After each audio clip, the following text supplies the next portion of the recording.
Hello అండి, అందరికీ నమస్కారం. Welcome to SJ thoughts. ఈరోజు మనం చికెన్ షేర్వా చేసుకోబోతున్నామండి. చాలా బాగుంటుంది. ఇది ఎలా చేయాలో చూద్దాము. ఇది మనం ఇడ్లీలోకి కానీ, దోశకి, అలాగే చపాతీ, పూరి ఇలా ఏ ఐటెంలోకైనా చాలా బాగుంటుందండి. తప్పకుండా ట్రై చేయండి. ముందుగా మనం చికెన్ తీసుకొని 3 నుంచి 4 సార్లు నీట్గా కడిగి పెట్టుకోవాలండి. ఇప్పుడు ఇందులోకి చిటికెడు పసుపు, కొంచెం కారం, కొంచెం ధనియాల పొడి వేసుకొని మంచిగా కలుపుతూ ఉండాలండి. ఒక 10 నిమిషాల పాటు దీన్ని పక్కన పెట్టుకోవాలి.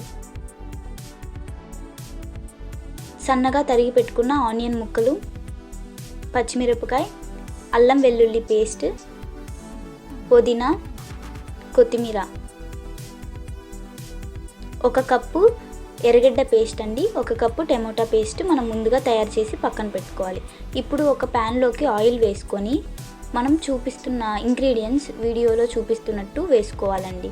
ఇప్పుడు ఇందులోకి ఆవాలు, కొంచెం జీలకర్ర, 1 పచ్చిమిరపకాయ, సన్నగా తరిగి పెట్టుకున్న ఆనియన్ ముక్కలు వేసి ఫ్రై చేయాలండి.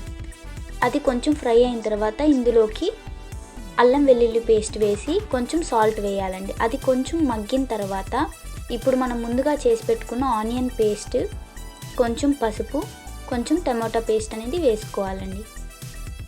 ఇదంతా ఒక 2 నిమిషాల పాటు మగ్గిన తర్వాత ఇందులోకి మనం ముందుగా పక్కన పెట్టుకున్న చికెన్ అనేది వేసుకోవాలండి. ఇప్పుడు ఇందులోకి కొంచెం పుదీనా ఫ్లేవర్ కోసం అండి, కొంచెం చికెన్ మసాలా, కొంచెం గరం మసాలా, కొంచెం కారం, ధనియాల పొడి వేసుకోవాలి.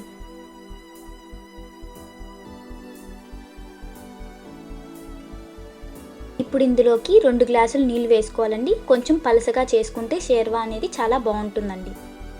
దీన్ని 10 నిమిషాల పాటు బాగా ఉడకనివ్వాలి.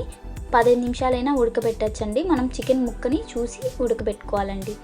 కొంచెం కొత్తిమీర, పుదీనా వేసి గార్నిష్ చేసుకుంటే అంతే అండి, చాలా టేస్టీగా ఉంటుంది. చూసారు కదా, మేమైతే ఇడ్లీలోకి సర్వ్ చేసుకున్నాము. చాలా బాగుంటుందండి. తప్పకుండా మీరు ట్రై చేయండి. Thanks for watching. Please do subscribe.